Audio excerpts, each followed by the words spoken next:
काला खाते नहीं पूरा मोर मुंह लाल के थूक दे रहे। अरे बाबू कौन गाँव रहा था? कौन तोरा पूछो? अरे मेरा तो ग्राम संसार गढ़ हरे का पाली। वो हरे संसार गढ़ हरे का पाली वाले जी। मैं कौन गाँव रथू जानता? अरे कौन गाँव रहा तुम्हेगा? मैं रथू झलमला। बोले ना कहो के झलमला वाले हमरे गाँव में आना और हम ही धमकी मारना। नहीं नहीं नहीं ये आदमी इनसे कहेगा और एक से भड़क के बात करूं तो मोर काम नहीं बनी।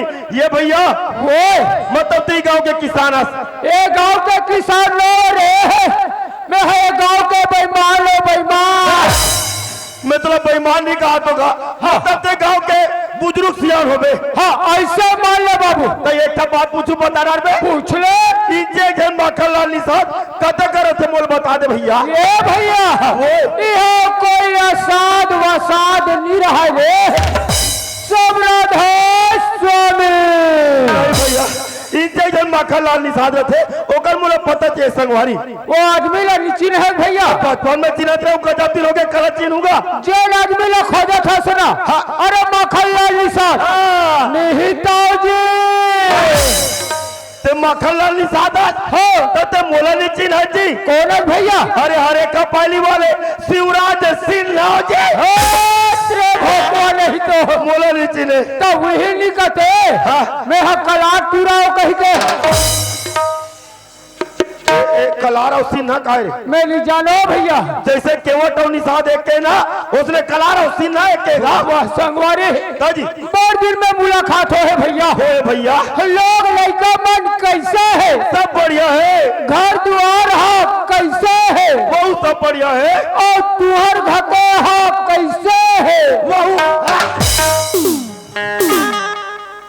नहीं सबो बने तो हमार हकल का हो बात ऐसा ना भैया। कैसे? ये लोग लड़का के खबर ले लेवा थो पूछे भैया घर द्वार के खबर ले पूछा थो। और बहुत पूछ डरेगा। अरे घर के माता ये लक्ष्मी होते भैया। सही बात है माखन लाल। ये लक्ष्मी बन के खबर ला काबा नहीं लेगा माखन भैया वह संगवारी। अरे बहुत सब बढ़िया है संगवारी। अमर भैया और तुम्हारे घर के लोग लड़का मानेगा? मोर घर के लोग और लड़का के बारे में पूछता भैया। हाँ जी मोर घर के लोग और लड़का के अता नहीं है न पता जी। लगते भैया तोला घर निकला 2-3 महीना हो गया वही घर नहीं क्या थे काला जान में जी। वाह वे तो घर में रोज के जाठू जी। कैसे आता ना पता जी? अरे भाई मोर तो बड़े भी हाव नहीं हो है तो कहाँ के लोग अब लड़का के अरे बेईमान। अरे वही लोग कहते मोर बर ना बिहार तक कहा बाल गोपाल कही के माखन लाल वैसे तोर घर में कतिक धान हो जाते? मोर घर में को कनी धान नहीं हो भैया। काला खाते में भैया खेत में होते तेला खातो भैया। अरे माखन लाल अरे हर किसान भाई मन 4 महीना खेती करते जैसे मेहनत करते वैसे फसल पाते तो वो बराबर मेहनत करते हो। अरे थोड़ा बहुत तो धान लपात होगा। अरे बताओ शिवराज भैया कैसे? 1 कट्टा भर धान लपा लूंगा माखन लाल मात्र कट्टा भर धान लपाता 1 कट्टा धान लपातो। अब ये 12 महीने की जिंदगी निकाला था एक गुजर बसल कर लू भैया। माखन भाई ये तन थको थको कम कमाता संगवारी। अरे महीने के महीना मुख्यमंत्री जी हमें चावल देते तब बोली एक बित्ता पेट लगता रे वो बड़ा दिक्कत होतेगा मुश्किल होते भैया। तो तोर 1 कट्टा धान तो मुसवा खवाले रे और बाकी वास्ते तेल मैं फल देथू रे। माखन भैया अगर ते मोर साथ में चलबे मोर भाई कट्टा भर कहा था ना गड़ा गड़ा धान पैदा करे भैया। ऐसा बात है शिवराज भैया। हाँ जी। अरे तोर समझाए बर तैयार होगा ऐसे हो लेकिन तोरा मोर साथ दे लगी मोर ना कहो सब ला दे दे मोर भैया। ले ठीक है भैया तो चलन भैया। दुर्गा मैया की जय हो सरस्वती मैया की जय हो। हाँ जी हाँ हाँ हाँ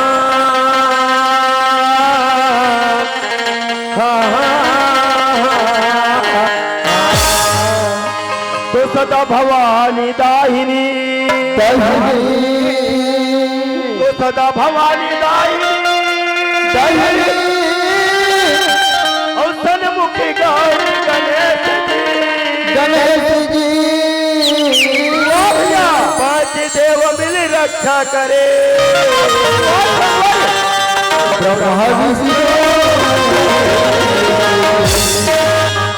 तुम लटो विस्मरणी मोर भैया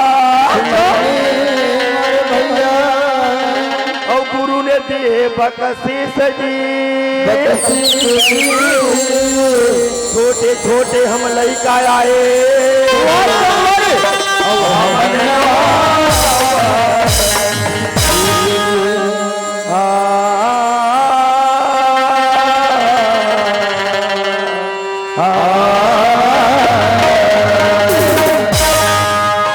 माखनलाल अजब माटी के शरीर कथे मोर भाई, जे मैं छोटे से महीना बैठे भैया, जे हर जगह जा जाके मैं अपनी बोली भाषा में बोझाते संगवारी, लेकिन जे दिन ये शरीर महीना उड़ जाई माखनलाल, माटी के शरीर माटी में मिल जाए भैया, इला तो कथे संगवारी।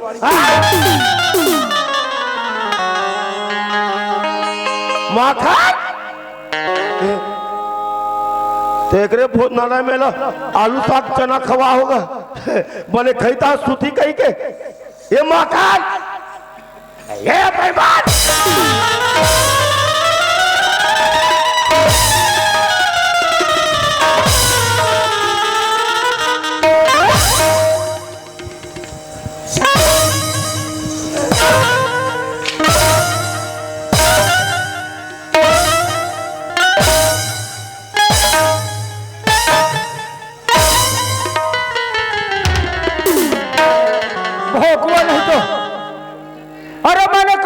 जानते हो कहाँ गए? अरे मैंने गया था दिल्ली, वो दिल्ली से प्रधानमंत्री मोदी सरकार के सभा में, नरेंद्र मोदी सरकार के सभा में। हाँ हाँ, यहाँ से मैंने वहाँ गया, हाँ ते हाँ वहाँ गया, सभा के लोग मेरे को देखा, तोला देखा और मेरे को देख करके हाँ, मेरा इतना स्वागत किया, तोड़गा मेरा मेरा मेरा हाँ भैया इतना स्वागत किया, जय हो, पखरा ढेला मारकर मेरे को सीधा खेत दिया गया। इतना मान सम्मान हाँ जी। उसके बाद में हाँ, मैंने मंच में 2 शब्द कहने के लिए चढ़ा, हाँ ते हाँ वहाँ जगह, अरे इतना सम्मान किया, हाँ भैया इतना सम्मान किया, वाह चप्पल और जूता के हार पहना दिया।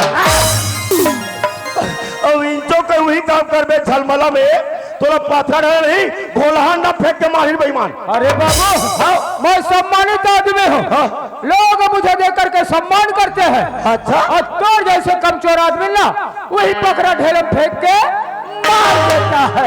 नहीं रुक ते बोला ये बता हाँ, अभी हमारा नाचा लगातार चला थे चालू है, तो रात और दिन तो ते मोर सन में हवा संघ कार्यक्रम देवा था, कते कति जान दिल्ली गे रहेगा। हाँ तेरे भैया हाँ, ये तो सपना के बात है वहाँ रे बेईमान, मतलब तो सो रहे हैं। मैं सोच रहा हूँ भैया, माखन भैया अरे हम लोग दोनों भाई ने सोना नहीं है मोर भाई। अच्छा, अरे हम लोग दोनों भाई ने जागना है। अबे दादी जी भैया मन बैठे, ये हमला रात भर जगाना है का, रात भर जगाना है मोर भाई। वाह शिवराज भैया, माखन भैया जैसे मोर से बनिस मैं सुना रहे संगवारी सुंघाना रे भैया, अरे मोर के मतलब राम राम सुना रहे हो, सुना रे पारी तोड़ है माखन लाल, नंबर मोर है, तोड़ है मोर भाई शिवराज भाई।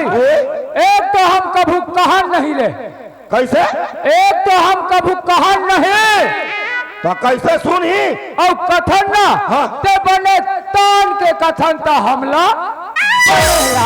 अरे भाई तान के कभी भैया तो दूरिया मंगरा सुनी वह मतलब सुने मजा ही तो केम ठासा पड़ी। ए दे बाबू हाँ, ऐसा ढंग के गोठिया था ना, बढ़िया बात है भैया, तो ऐसे कर ले हाँ, सरस्वती मैया के ध्यान में मग्न हो जा हाँ, और दोनों हाथ जोड़ के खड़े हो जा मोर भैया। ठीक है संगवारी, बोले सरस्वती मैया की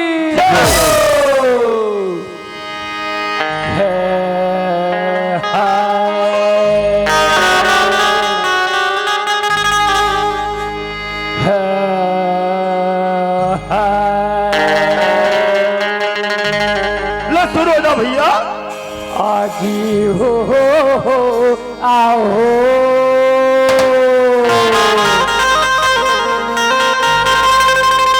शुरू हो जा संगवारी, आओ ले अले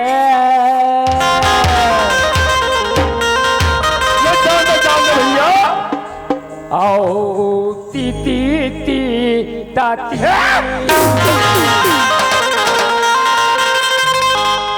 आओ ले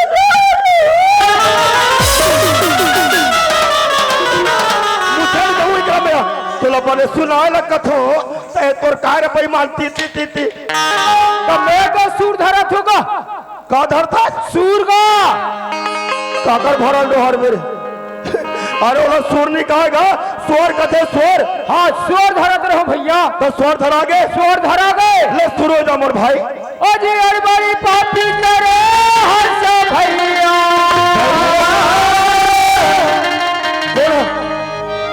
अजी तो दूसरा के नार ललाते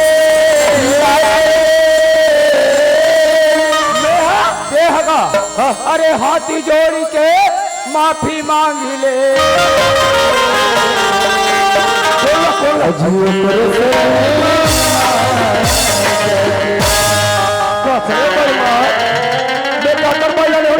काकर भाई लाने में कौन माफी मांगो मैं तोला पूछता हूँ कैसे कभी रुमाइन के पन्ना में पलट के देखे हंस रहे कहा के रुमाइन के का लेने पागल खेल गला नहीं आएगा अरे बोला रुमायण नहीं रामायण कहते रामायण के पन्ना पलट के देखे हंस ऐसा मौका नहीं लगे और देसी के ढक्कन ला केबर खोल के देखे हंस चलो मैं छियो नहीं तेरा कथा भरा नहीं तो ए लंका कांड के बात है संगवारी तो कते करक बात है जे समय में लंकापति रावण हाँ। जगह जननी माता सीता के हरण करके ले गई मोर भैया वो तो ले गए नहीं से का वो समय में छोटे भाई भीषण का हो गए लंकापति रावण ला बार बार समझाते कैसे जी भाई लंकेश हाँ। अभी भी वक्त और टाइम है जगह जननी वापस कर देवे हाँ। रामचंद्र जी के शरण में जाके गिर जावे वाह भैया आज भी तोड़ा क्षमा कर दी कहा थे मोर भैया वाह संगवारी ते मोला कहा था देख में तोर पर गुस्सा हो गया भैया ऋषियाग रहेगा ते मोला माफ कर दे मोर भाई मोट डहले माफी है बाबू लेकिन बहुत बड़े ज्ञान के बात तो बता भैया शिवराज बाबू हाँ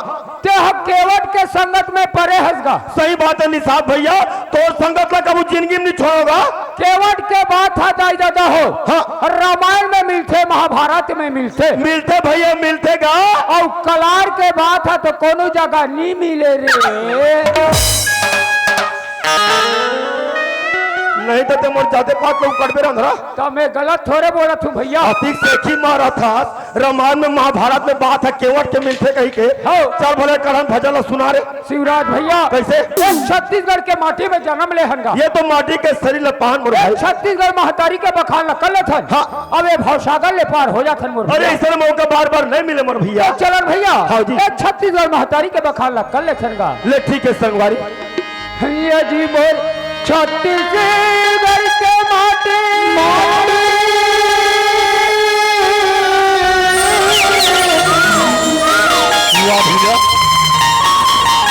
ये पूरे छत्तीसगढ़ के माटी बोला का हो संगवारी मोर छत्तीसगढ़ के माटी जे रहा छाती वाह संगवारी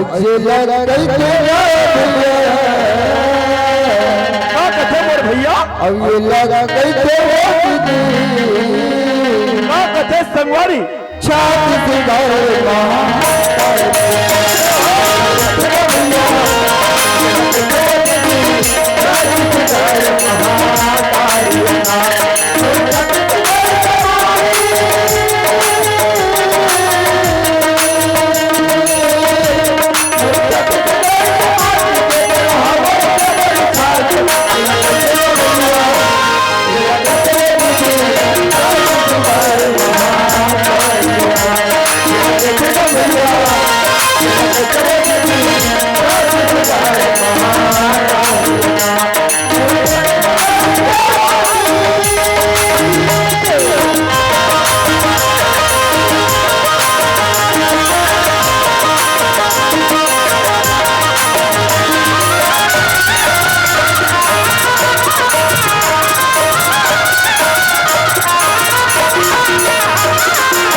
स्वास्थ्य के माखन लाल आज ये दुनिया में देखन संगवारी ये पूरा दुनिया मोह माया में बंधा के मोर भैया आज हर जगह देखे ला मिलते ये मोरे कहीं कर रात दिन झगड़ा होते संगवारी मोर मोर में भुला के मोर भैया लेकिन आज बनाने वाला है कैठो माखन अरे खेती खार के पट्टा बना दी गाड़ी मोटर के पट्टा बना दी लेकिन बनाने वाला ये तन के पट्टा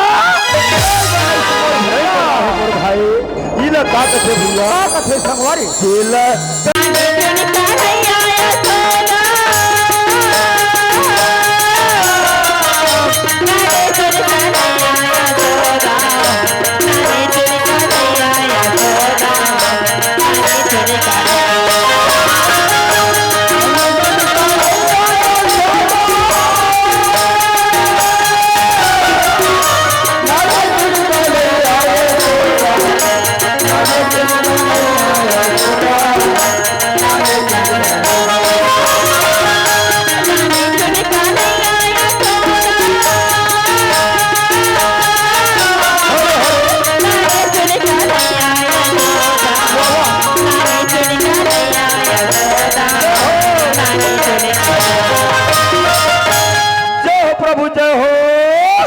शिवराज भैया रे सोसीगा हाँ अब मोहरी में लगा के फुकते तेरे कथे सोसी रे वो तो हम कर हवे ना हवे ये लोटा वही की आत है बाबू कौन है ये लाल लुगरा वाली है हाँ ये वही तो तोर मौसी रे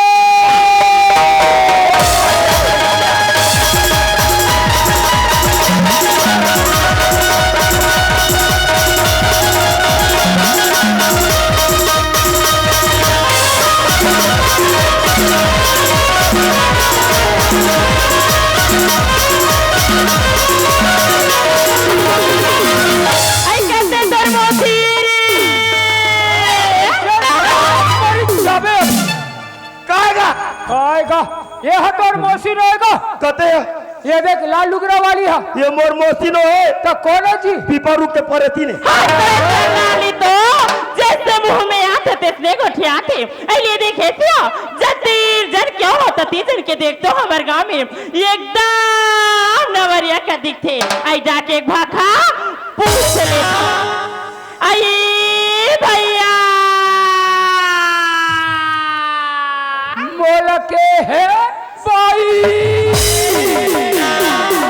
मारा के झपा पड़ा था आई तो खांगे है का हो हमर खंगे है वैसे तोला का खांगे है वैसे मोर बा डोकरी खंगे आई खबर नहीं होई का तो जानबूझ के काबर झपा थकता बुझ के झपावा था बसगा मैं काला पूछू का था तो ये काला गोठिया थे ये भैया तो गा कहे भाई मैं तोला वैसे नहीं पूछो भैया कैसे पूछता सुबह जब क्या होता थी जन के देख तो हमारे गांव में एकदम हाँ मैं तोला पूछो तो जनवा में क्या मानेगा ए भाई ओकर सेल पोक दे लेना हेलो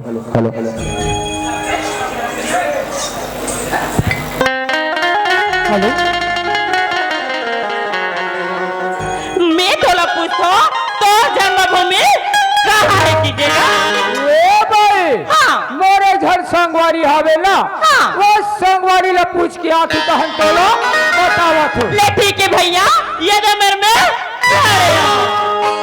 ये बाबू ओए ये रहा तो काएगा एक ठन ऐसे प्रश्न हवे और कैसे करबो एकर उत्तर कहीं बता देबे ना हाँ ओकर उत्तर में बता दे तो ये झलमला के सरपंच तीच बन जाबेगा ये था प्रश्न का उत्तर बताओ बता देबे तो मैं यह सरपंच बन जाऊं सरपंच बन जाबे ऐसे चल पूछ रे पूछ बाबू हमार प्रश्न ऐसे है कैसे है तोर दाई तोला कहाँ हो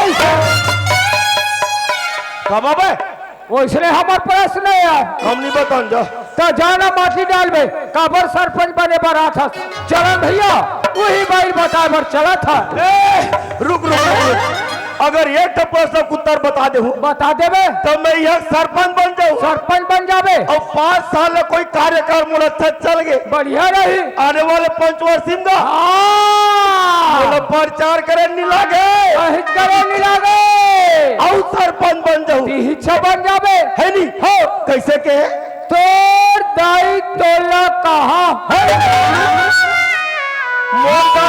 हाँ मोला माई घर में होई ए बाबू माई घर वाले रहया और बाचे है कैसे का ते हटो जन्म आयता नाचू रहे जी हाँ जन्म आया तो एक रखे बात लग कैसे जाने अरे हमार घरी डोकरी दाई हा अच्छा अच्छा अच्छा अच्छा वो कथे हाँ। नाती रे काय बेटा तती मो डोकरी दाई से तू मो डोकरी दाई मोला बता है अच्छा तोला बता है दादी वो कथे तोर जना माई घर में इसके बताई हाँ वहीला बता थोड़े ए बाबू अगर दूसरा के मुँह पान खावेगा हाँ नहीं रचने वाला है बाबू ऐसे हो तो तोर दाई तोला का होई थी और मैं तोला कैसे बताऊँ री तो कोला बतावे ए डूरल बताओ तो सरपंच ये है बनी हाँ तका मैं हम माटिच खनाइए रहूं चलो भैया मैं वही बाइल बताए पर चला थू ए भाई आई का होगी भाई मोर संगवारी के जन्म है ना हाँ। वो तो माई घर में हो गए वो आई आई आई आई आई आई तो बोला कब बता था तेरी तो संगवारी के जन्म माई घर में होएगा तो तोर जन्म कहाँ होएगा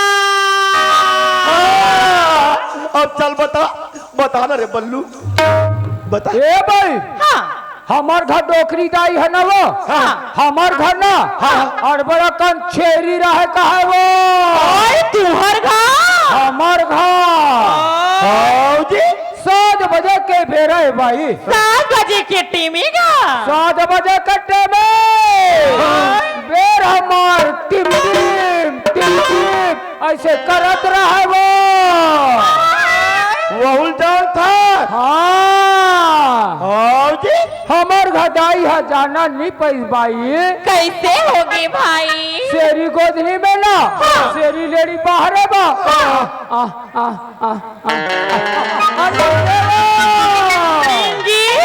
निंगे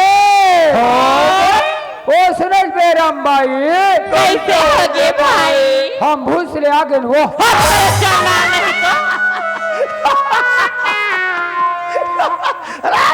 तो छरी गोदनी रे आता तोर छरी गोदनी है रे वाह हमार घर डोकरी दाई रहे बाबू हम लोग इसे बता है जी ऐसे हाँ और मोर डोकरी दाई बताइस कथो दूसरा मुंह पान मत कौन सरपंच बनी रे तिहिच बन गए भैया ऐसे हाँ तो लामानी बुतम राखू ले न का हुई काम तो मिली ना पानी पिया सकबे एला सब दाढ़ू आई नहीं देखा था सिया मैं काला पूछतो तो ये काला गोठिया थी ये भैया अया तो गा का दीदी आई सुना था भाई हाँ। तो संगवाई ला कथ होगा ते बात लाते के तंते गोल गोल घुमा दी थी मोर भाई ये बचपन के बेल बेल है वो का बात है मोला पूछ आई सुना था गा हाँ। तुम कौन गाँव रथ हो कौन थाना कौन जिले रथ हो के पूछतोगा मतलब हमार गांव नाम पता होगा तुम्हार गाँव नाम पता हे माखन काय भैया ये हमार पता पूछा तेरे बेईमान हमार पता पूछा थे हमार गांव के नाम है हाँ। ग्राम संसारगढ़ हरेखा पायली पोस्ट हवे कौड़ी कसा तहसील थाना अंबागढ़ चौकी और अभी नवा नवा हमार जिला बने है हाँ हो नवा जिला बने हैं और हमार जिला के नाम हवे हाँ। मोला बना ले डर के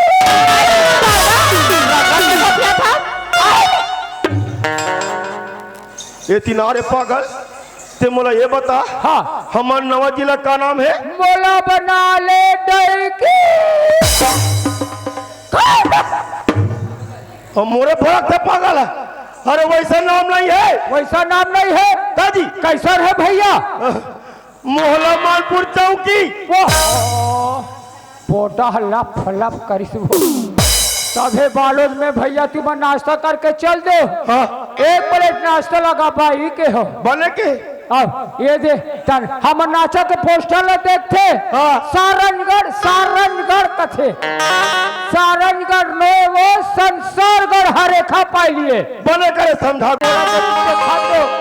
आज जाने शिवराज भैया कैसे? हमर नवा जिला के नाम हवे हाँ। मोहला मालपुर चौकी। अंते के तंते कहा थी बेईमान है रे अब एरा चिंता कोने तेला रे ओ हो काय छाक दर्शन दी 3 लोटा वाली का। हाँ 3 लोटा वाली दर्शन दे है। हाँ यही संसार के सती नारी दाई दादा हो यही मर्यादा रखे है। जय हो जल मला गंगा मैया आज ला सद्बुद्धि दे बेईमान ला तोर पांव परत होता है। नारी के बाबू नाम अनेक है देवी देवता लक्ष्मी है। सही बात है भैया इला शीतला भवानी कथेगा यही तो काली कथे। अरे 9 देवर का है 9 रूप है 9 नाम है भैया। यही दुर्गा भवानी कथे भैया। सही बात है संगवारी बोलिए दुर्गा मैया की जय हो। और मोला संग देवे माता बाहिरे जाए बाहर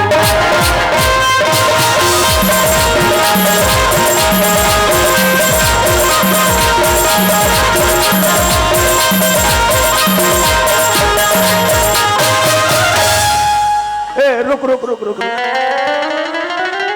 गाएगा ते अभी का गाना गाएगा बने तो सेवा गीत गाए हो काका।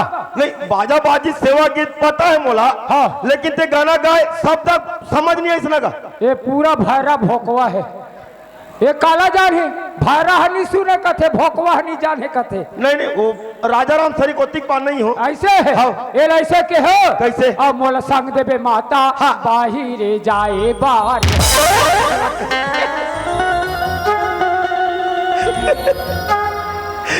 ए मंदिर में 9 दिन ले जोत जलते इला सेवा गीत गा बोलहु पूरा सत्यानाश करी चंडाला अरे बोला वैसा नहीं गाए वैसा निकला है कैसन कथेगा मोला संग दे माता आवाते जावाते ना ये बहिर जाब संग देवे कथे पागल हमें वो से रज गाओ अरे ए पागल वो इला जानता ते कोले तेला हाँ घासी टोरा वाले घासनी दीदी सही लागते तो वही दीदी तारे सुतीरा भाई सुतीरा गा तुमन कहा जात होगा हमला ते कहती थी हाँ। अरे हम तो मरे घूमे ला रहे हैं वो आई लेकिन ते लोटा पानी धर के काला गुनगुनात जाता है ऐसे मोला के भाई हाँ। मैं तो माँ करके खवैया ओ किसर करैया के भजन लगात गात जात्री होगा ये तो वो तेरे के भजन ला होगा हो ना के न थैया की तो भजन ला हमरा सुना दे दीदी ऐसे ना हाँ। सुना था भाई कैसे? मैं गा तो मोर संग संग में तो हुमा लगाबर लगीगा ले ठीक है दीदी तोर साथ में चल दे वो ले चलो ठीक है भैया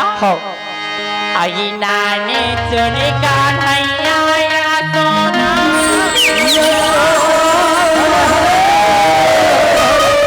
औ यार बर धूम चाची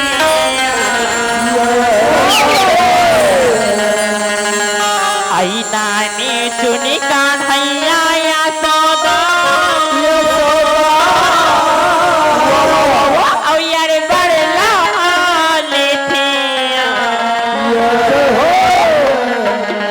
आईला कही देना या ऐसा मिठा देना हो सही बात है ये ना कही देना समझा देना हो